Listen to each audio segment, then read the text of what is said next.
नमस्कार, good morning. मैं जितेंद्र सिंह आपका स्वागत करता हूं आपके अपने YouTube channel sunrise classes bye Jitendra Singh पर। तो चलिए दोस्तों, हम बढ़ते हैं अपनी नेक्स्ट क्लास की तरफ। आज हम कुछ नया सीखेंगे इस क्लास में। हमें 100% विश्वास है, इससे पहले हमने टाइम एंड रेशियो में जो भी पढ़ा है आपको अच्छी तरीके से समझ में आया होगा। तो चलिए हम बढ़ते हैं अपने क्लास की तरफ। आज का हमारा सबसे पहला अपना मोटिवेशन क्वेट है, इंतजार करने वालों को उतना ही मिलता है जितना कोशिश करने वाले छोड़ देते हैं। देख लो भाई, ये जो बात है एपीजे अब्दुल कलाम के द्वारा कही गई है। तो आपको खुद डिसाइड करना है कि आपको क्या चाहिए। जो कोशिश करने वाले छोड़ देते हैं बचा हुआ चाहिए, या फिर कोशिश करके सबसे पहले वाला आपको हासिल करना है वो आपको चाहिए, वो आपको डिसाइड करना है। और आपको पता ही होगा, कोशिश करने वाले शायद कुछ ऐसा छोड़ते ही नहीं जो आपके लिए बचेगा। तो सबसे पहली बात है कि आपको बचा हुआ बचे हुए के लिए इंतजार नहीं करना है। आपको सबसे पहले और सबसे आगे, इसलिए कोशिश हमेशा सबसे अच्छी होनी चाहिए आपकी। इसलिए अपनी पढ़ाई के लिए सबसे अच्छा एफर्ट लगाओ। अगर आपने अभी तक तैयारी नहीं स्टार्ट की है तो अभी से तुरंत तैयारी स्टार्ट कर दें अपनी। तो चलिए दोस्तों, हम बढ़ रहे हैं अपने क्लास की तरफ।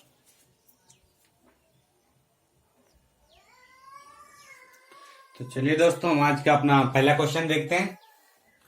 तीन संख्याओं का योग 64 दिया हुआ है हमें।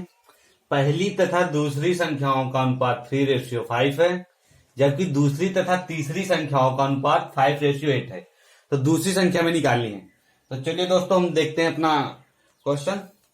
हमें फर्स्ट एंड पहली तथा दूसरी संख्याओं का अनुपात क्या दिया हुआ है? 3:5। और दूसरी, जबकि दूसरी और तीसरी का क्या दिया हुआ है? दूसरी संख्या और तीसरी संख्या का रेशियो दिया हुआ है 5:8। अब सबसे पहले इसमें हम क्या करेंगे? इसमें हम रेशियो सेट करेंगे। रेशियो सेट करने के लिए हम सेकंड वाली संख्या दोनों में कॉमन मिल रही है, हम इस पे ध्यान देंगे। तो फिलहाल हमारी सेकंड वाली संख्या दोनों में सेम है, इसलिए हमारा रेशियो बिल्कुल सेट है। हमें इसमें कुछ भी करने की जरूरत नहीं। यानी कि अगर हम देखेंगे तो इसमें हमारा जो आ जाएगा फर्स्ट अनुपात सेकंड अनुपात थर्ड, यानी कि 3:5:8। अगर इसमें हमारा सेकंड वाली संख्याएं अलग अलग होती तो हम इन दोनों को बराबर करते सबसे पहले, लेकिन यहाँ पे हमें कुछ करना नहीं पड़ा क्योंकि हमारी संख्या सेम है। तो अब इन संख्याओं का तीनों का योग जो दिया हुआ, तीनों संख्याओं का योग क्या दिया? 64। और यहाँ पे तीनों संख्याओं का योग क्या दिया हुआ है? यहाँ पे इन तीनों संख्याओं का योग दिया हुआ है 8, 5, 13, 3, 16, यानी कि 16। हमारा जो तीनों संख्याओं का योग रेशियो में दे रखा है वो 16 दे रखा है, और रियल में दे रखा है जो हमारा तीनों संख्याओं का योग 64 दे रखा है। तो यहां से हम 1 की वैल्यू निकाल लेंगे।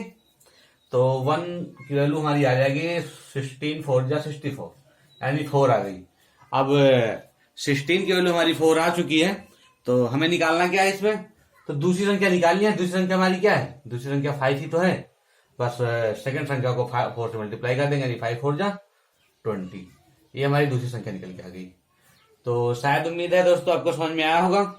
हमें इसमें कुछ भी करना नहीं होता है, बस हमें जो संख्या कॉमन होती है उस पर ध्यान देना होता है।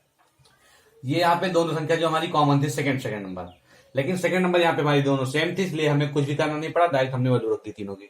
अगर हमारी सेम नहीं होती तो हम दोनों तरफ मल्टीप्लाई करके, यानी एलसीएम की दोनों तरफ का एलसीएम लेके और दोनों संख्या को बराबर कर लेते हैं।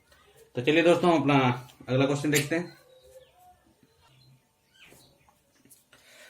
तो सेकंड क्वेश्चन है हमारा, एक संख्या का 40% दूसरी संख्या के 3/5 के बराबर है।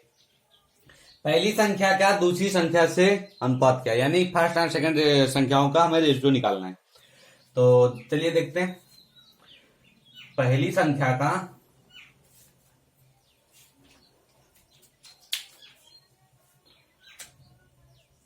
पहली संख्या का 40%, दूसरी संख्या का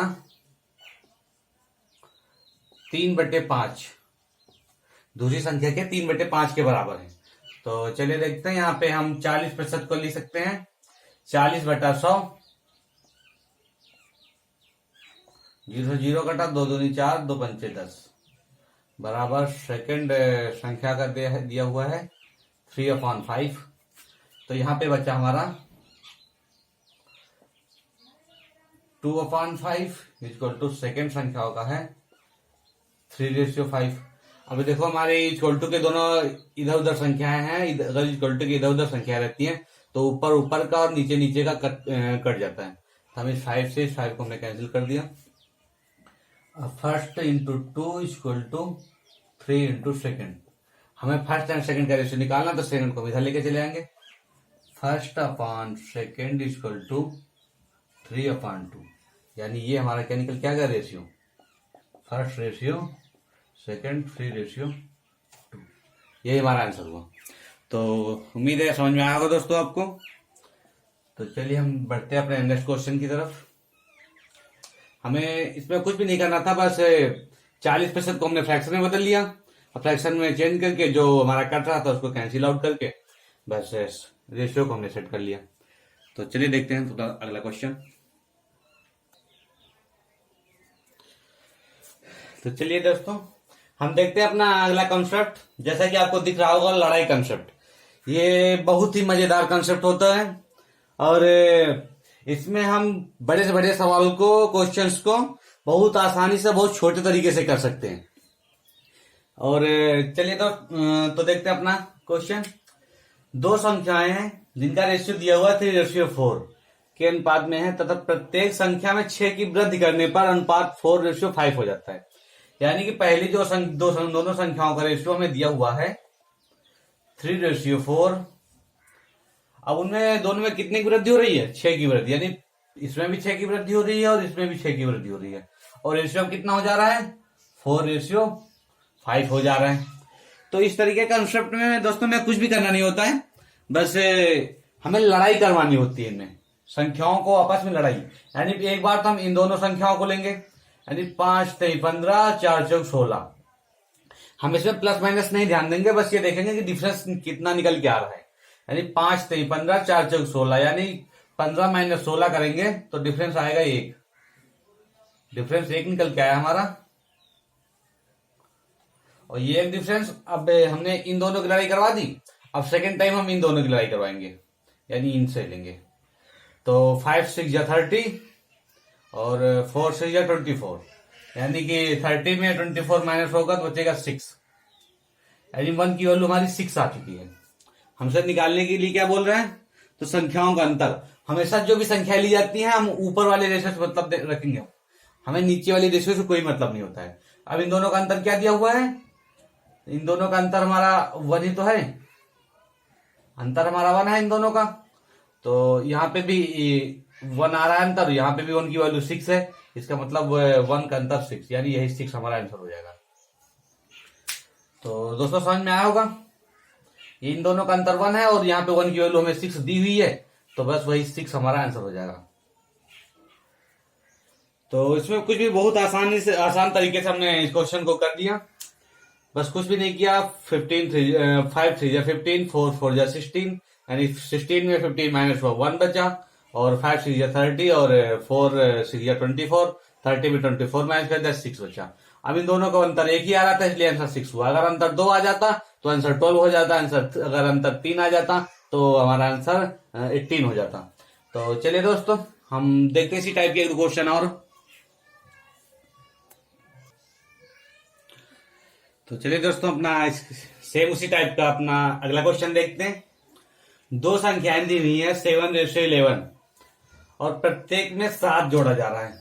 क्या दोनों में प्रत्येक में 7 जोड़ा जा रहा है, तो उनका अनुपात क्या हो जाता है, 2/3 हो जाता है। तो बस हमें सेम उसी तरीके से करना है। रेशियो दिया हुआ 7/11 और प्रत्येक में 7 जोड़ा जा रहा है, तो रेशियो कितना हो जा रहा है, 2/3 हो जा रहा है। बस बिल्कुल सेम उसी तरीके से 7 21 11 दूना 22, यानी डिफरेंस हमारा 1 आया। और 7 21 7 दून 14, यानी कि 21 में 14 जाएंगे तो 7। एक रेशियो की वैल्यू में 7 निकल के आ गई। हमसे इसमें पूछ क्या रहा है, तो इसमें छोटी संख्या क्या है, तो छोटी संख्या हमें इस रेशियो से मतलब होता है ऊपर वाली संख्याओं के रेशियो से। तो छोटी संख्या हमारी क्या है, 7 ही है, तो छोटी तो हो जाएगी हमारी, छोटी संख्या निकल के आएगी 7 × 7, यानी 49। अगर हमसे बड़ी संख्या पूछता तो बड़ी संख्या हमारी हो जाती 7 इंटू 11 यानी 77। फिलहाल हमसे छोटी संख्या पूछा है, इस वजह से हमारी छोटी संख्या हमारा आंसर हो जाएगी। 49 आ गया हमारा आंसर। तो समझ में आएगा दोस्तों, बहुत ही आसान सा मेथड है। हमें 100% विश्वास है कि आपको पसंद आएगा। तो चलिए हम अपने बढ़ते हैं अगले क्वेश्चन की तरफ। तो चलिए दोस्तों अपना अगला क्वेश्चन देखते हैं। सेम उसी मेथड पे है, उसी मेथड से भी लगेगा। तो जैसे देखते हैं, हमारे दो व्यक्तियों की आय यानी इनकम का रेशियो है। दो व्यक्ति हमने मान लिया ए और बी। इनका इनकम का रेशियो जो दिया हुआ है हमें 5:3 दिया हुआ है। और खर्च यानी एक्सपेंडिचर, इनके एक्सपेंडिचर का रेशियो दिया हुआ है। एक्सपेंडिचर का रेशियो दिया हुआ है 9:5। यानी कि इनका जो आय का अनुपात है वो 5:3 है और खर्च का अनुपात दिया हुआ है 9:5। तो इन दोनों के बीच में कुछ ना कुछ तो घपला हुआ है। घपला क्या हुआ है कि जो ए ने तो 26 रुपए बचाए हैं और बी ने 1800 रुपए बचाए हैं। अब बचत ये इनके बचे हुए हैं ना, इसलिए इनको माइनस मिलेंगे दोनों संख्याओं को। शायद समझ में आ रहा होगा आपको। तो 5 जा 25 और 9 जा 27 यानी 27 में 25 जाएगा तो हमारा आ जाएगा 2। ये 2 आया हमारा। अब इन दोनों के बीच में डिफरेंस देखेंगे तो 26 पंचे यानी 20 पंचे 100, 6 पंचे 30, 130 और 18 पंचे 90 यानी इन दोनों का रेशियो आ रहा है हमारा 4 यानी 400।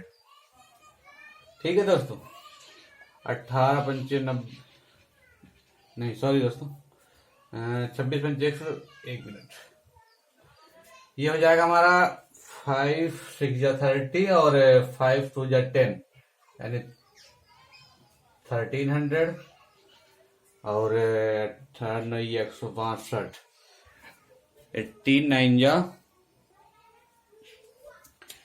तो ये हुआ हमारा, यानी मल्टीप्लाई करेंगे तो 18 9 जा 162 यानी 162 और इसका हो जाएगा 133 यानी 26 पंचे 130 और दोनों को माइनस करेंगे तो आ जाएगा हमारा, दोनों को अगर हम माइनस करेंगे तो आ जाएगा 32।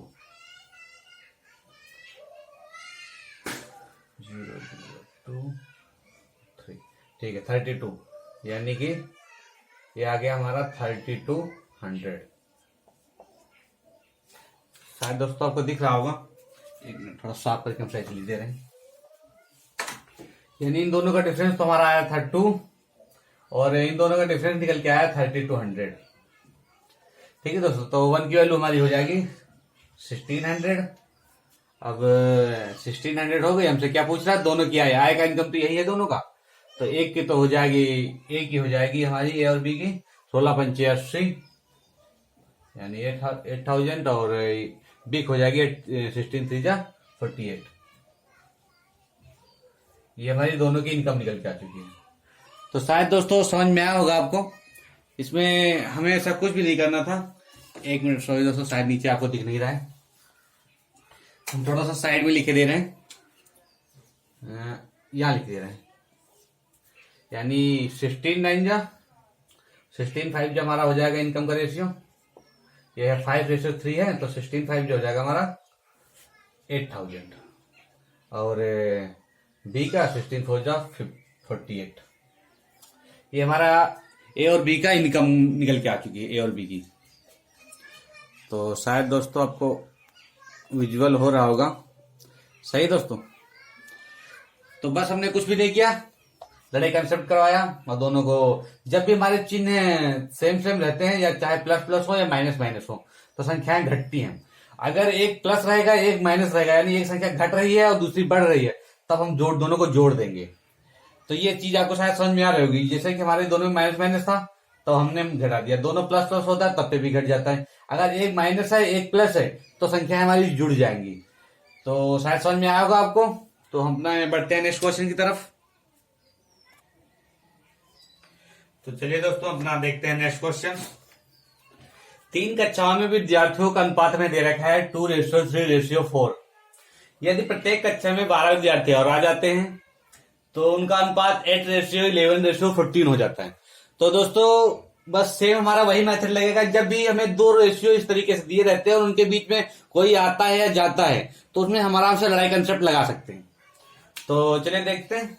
3 विद्यार्थियों का अनुपात दिया हुआ हमारा 2:3:4 और प्रत्येक कक्षा में 12 विद्यार्थी और आ जाते हैं, यानी प्रत्येक कक्षा में, यानी 12 पहले में भी आए, 12 दूसरे में भी आए और 12 तीसरे में भी आए। और तो अनुपात क्या हो गया हमारा 8:11:14। ये हो गया हमारा इनका रेशियो। तो अब यहाँ पे हमें 3 संख्या दे रखी है। तो अब आप सोचेंगे कि अब 3 संख्याओं के लिए कैसे करेंगे। सेम हमारा वैसे ही होगा, कुछ भी नहीं करना होता है। बस जिस इसमें हमें 3 संख्या दे रखी है, हम 3 संख्याओं पे नहीं, बस हम टारगेट 2 ही संख्याओं को करेंगे। जैसे हमने ये दोनों संख्या लेंगी तो हमारी एक की वैल्यू, हमें एक की वैल्यू निकालने से मतलब होता है, वो चाहे हम इन दोनों संख्याओं से निकाल ले चाहे इन दोनों संख्याओं से निकाल ले। तो हमने अगर ये 2 संख्या हमने ली तो 11 2 जा 22 और 8 3 जा 24। 24 में 22 माइनस हुआ, बचा 2। और यहाँ पे इन दोनों में जब भी हमें और आसान से तरीके से अगर करना है तो हम जब भी देखते हैं कि हमारी जो दोनों के सामने संख्याएं सेम है, बीच वाली संख्याएं दोनों सेम है, तो यहाँ पे दोनों का अंतर देख लेते हैं। दोनों का अंतर कितना आ रहा है 3, 8 और 3 11, 3 का अंतर आ रहा है सीधा 12 3 36, बस सीधा 36 आ जाएगा हमारा। ऐसे भी हम कर लेते हैं जब भी, लेकिन ये तभी होगा जब ऊपर वाली संख्या हमारी सेम हो। अगर संख्याएं अलग अलग है तब हमें मल्टीप्लाई करके माइनस करना पड़ेगा, लेकिन अगर संख्या सेम है तो दोनों के बीच का डिफरेंस देख लेंगे और उतने से ऊपर वाली संख्या को मल्टीप्लाई कर देंगे। तो यहाँ पे डिफरेंस 3 था और 12 को 3 से मल्टीप्लाई किया 36 आ गया। तो 1 की वैल्यू हमारी निकल के आ गई 18। अब 1 की वैल्यू 18 आ गई है, हमसे पूछ क्या रहे हैं तो शुरुआत में कुल कितने विद्यार्थी थे। यही तो विद्यार्थी थे शुरुआत में टोटल। तो टोटल कितने विद्यार्थी हुए 4 3 7 2 9, यानी टोटल तो 9 विद्यार्थी थे रेशियो में, और 8 से मल्टीप्लाई कर देंगे 18 9 62। ये हमारे टोटल विद्यार्थी आ गए। ये तो हम डायरेक्ट निकाल सकते हैं, अगर हमें ऐसे अलग अलग निकालना हुआ तो अलग अलग हम मल्टीप्लाई कर देंगे। यानी 18 2 जा 36, ये 36 हो जाएगा, और ये हो जाएगा 18 3 जा 54, और ये हो जाएगा 72। और दोनों तीनों को हम प्लस कर लेंगे, यानी 36 प्लस 54 प्लस 72, 4 2 6 12 के 2 और 7 1 8 8 5 13 13 3 16। तो हमारा आंसर वही आएगा। हम यहाँ से बिल्कुल 60 तरीके से कर सकते हैं। तीनों को पहले ही हमने ऐड कर लिया, फिर मल्टीप्लाई कर दिया, या फिर हम पहले मल्टीप्लाई करके ऐड कर लें। तो हमें आंसर उतना ही आना है। हमें बस एग्जाम के टाइम पे हमें थोड़ा जल्दी करना होता है, तो जल्दी के लिए हमें ये सब लिखने की जरूरत नहीं है। बस डायरेक्ट हमें इनके रेशियो को ऐड करेंगे और सीधा मल्टीप्लाई कर देंगे, बस हमारा आंसर आ जाएगा। तो शायद समझ में आएगा दोस्तों आपको क्वेश्चन। चलिए हम बढ़ते हैं अपने अगले क्वेश्चन की तरफ। तो चलिए दोस्तों अपना अगला क्वेश्चन देखते हैं। ए बी और सी आय का अनुपात दिया हुआ है, यानी ए बी सी के इनकम का रेशियो जो दे रखा है हमें, ए अनुपात बी अनुपात सी का इनकम का रेशियो है 3:7:4। और इनका एक्सपेंडिचर का रेशियो यानी खर्च का रेशियो क्या दिया हुआ है, एक्सपेंडिचर का रेशियो दे रखा है हमें 4:3:5। अब हमें इसमें से कोई भी ऐसी संख्या नहीं दे रखी जो इनके बीच में जोड़ी घटाई जाए। अब हमें इसमें ये देखना है कि हमें इसमें रिलेशन हम कहां से निकाल सकते हैं। यानी हमने जो बताया था आपको कि ये हमारी जो अनुपात में होती है एक तरीके से आत्माएं होती हैं। अब इन आत्माओं के लिए हमें इसमें शरीर ढूंढना है, कहां से हम ढूंढेंगे इनके लिए शरीर। तो देखते हैं क्वेश्चन में, ए अपनी आय 24 रुपए में 400 रुपए बचाता है। यानी कि क्या दे रखा है कि एक ही आय 24 रुपए है जिसमें से वो 400 रुपए बचाता है। तो हमें मिल गई ना यहाँ से आत्मा, यानी कि जो एक ही आय है, एक का इनकम है टोटली 24 रुपए है, यानी 3:2400। तो एक रेशियो का मान क्या हो जाएगा 3 6 3 8 24, यानी 800। अब हमें पता चल गया है कि अगर एक 3 की वैल्यू 24 है तो एक की वैल्यू 800 निकल के आ गई। यानी तीनों को हम इनकम का रेशियो देख लेंगे। इनकम का रेशियो यानी इसका तो हो जाएगा 24, और 8 7 जा 5600 हो गया, और 8 4 जा 32।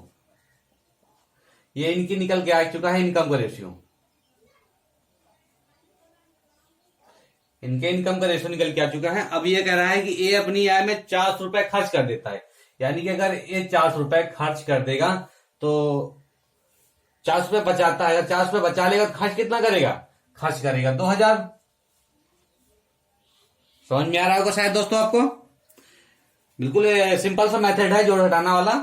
अगर ए की वैल्यू 2400 थे तो ए की वैल्यू निकल के आ गई, ए की वैल्यू हमने सब पे रख दी, सबकी ये इनकम का सबका रेशियो निकल के आ चुका है। और 400 रुपए अगर बचा रहा है तो खर्च 2000 रुपए कर रहा है। अब 2000 रुपए खर्च कर रहा है तो जो ये 2000 है ये एक के क्या निकल के आएगा, एक का खर्च का रेशियो निकल के आएगा, क्योंकि इसमें हमें इनकम और खर्च वाले रेशियो से कोई भी रिलेशन नहीं होता है। जैसे हमें ये जो 800 है ये केवल इनकम का रेशियो निकल के आया है, हम इसको एक्सपेंडिचर वाले रेशियो से मल्टीप्लाई नहीं कर सकते, इसलिए हमें एक्सपेंडिचर का रेशियो अलग निकालना होता है। तो अब ये जो यहाँ पे 200 निकल के आ चुका है, ये हमारा एक्सपेंडिचर का रेशियो निकल के आया है, यानी 4 रेशियो बराबर अगर 200 है तो एक रेशियो का मान क्या हो जाएगा, एक रेशियो का मान हमारा हो जाएगा 500, यानी कि एक रेशियो मान निकल के आएगा कितना 500, ये 400 से 20 कट जाएगा। अब एक की वैल्यू हमें 500 पता चल चुकी है, तो हम एबीसी के एक्सपेंडिचर का रेशियो भी निकाल लेंगे, यानी 5 4 जा, ये तो हमारा 2000 हो गया, और 5 3 जा 15, और 5 5 जा 25। अब ये हमारा तीनों का एक्सपेंडिचर का रेशियो निकल चुका है और तीनों का इनकम का रेशियो निकल चुका है। तो शायद दोस्तों आपको पता होगा, अब जब हमें बचत हमें निकालना क्या है, बचत ही तो निकालना है। तो बचत क्या होती है, जो भी हमारी कमाया हुआ रुपया है उसमें से खर्च किया हुआ रुपया हम निकाल देंगे, तो जो निकल के आएगा वो बचत का ही तो निकल के आएगा। यानी हमने अगर 24 रुपए में 2000 रुपए खर्च कर दिया तो एक की तो बचत आ गई 400, और बी की बचत अगर 5600 में हमने 1500 माइनस कर दिया तो कितने बचेंगे 46 और यानी 5100 41। सही है दोस्तों। और सी का हमारा क्या निकल के आ जाएगा, सी का हमारा निकल के आ जाएगा 5 2 7 यानी 700। ये हमारे तीनों का निकल के आ चुका है, किसका रेशियो, बचत का। ये तीनों की बचत हो गई हमारी। और हमसे पूछ क्या रहा है, ए और सी की बचत का अंतर, यानी ए और सी की बचत का अंतर क्या निकल के आ जाएगा, इन दोनों का अंतर पूछ रहा है, यानी अंतर दोनों का क्या हो जाएगा, सी माइनस ए बराबर 1300। ये हमारा आंसर हो गया। तो शायद दोस्तों समझ में आया होगा आपको। ऐसा हमें इसमें कुछ भी ऐसा नहीं था जो आपकी समझ में ना आया हो। हमें यहाँ पे इनकम का रेशियो दे रखा है, एक्सपेंडिचर का रेशियो दे रखा है, यहाँ से एक ही इनकम का 2400